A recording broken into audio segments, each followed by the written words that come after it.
नमस्कार, मी अनिल उपाध्ये. शिवसिद्ध बातमीपत्रात आपलं स्वागत आहे. पाहूया आजची बातमी. हातकणंगले तालुक्यातील मौजे वडगाव इथल्या जिल्हा परिषद प्राथमिक शाळेमध्ये विद्यार्थ्यांचा आज प्रवेश उत्साहात अतिरिक्त मुख्य कार्यकारी अधिकारी संतोष जोशी यांच्या उपस्थितीत मोठ्या उत्साहात संपन्न झाला. यावेळी बोलताना ते म्हणाले, जिल्हा परिषदेच्या शाळेतच अतिशय चांगले संस्कार मिळतात. ग्रामपंचायत व शाळा व्यवस्थापन समिती यांच्या सहकार्याने शाळेने अतिशय चांगले काम केले आहे.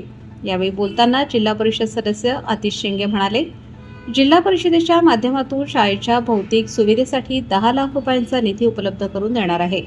प्रमुख पाहुणे म्हणून कोल्हापूर जिल्हा परिषदेचे अतिरिक्त मुख्य कार्यकारी अधिकारी संतोष जोशी उपस्थित होते.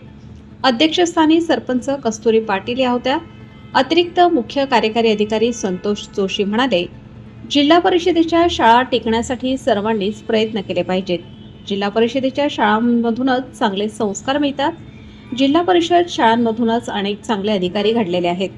शाळा प्रवेशोत्सवाच्या निमित्ताने इयत्ता पहिलीतील सर्व विद्यार्थ्यांना रंगीत सजवलेल्या बैलगाडीमधून गावातून वाजत गाजत शाळेमध्ये आणण्यात आले.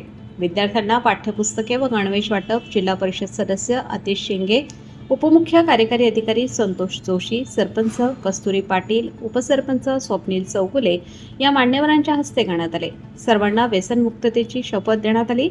कार्यक्रमात सरपंच कस्तुरी पाटील, उपसरपंच स्वप्नील चौगुले, ग्रामपंचायत सदस्य सुनील खारेपाटणे, रघुनाथ गोरड, नितीन घोरपडे, सुवर्णा सुतार, सविता सावंत, केंद्रप्रमुख शहाजी पाटील, अध्यक्ष शंकर घुगरे, उपाध्यक्ष सन्मती लोंढे, मंगेश कांबरे, वासिक हजारी, सलमा हजारी, मुख्याध्यापक छाया पाटील, राजेश जाधव यांच्यासह मान्यवर उपस्थित होते.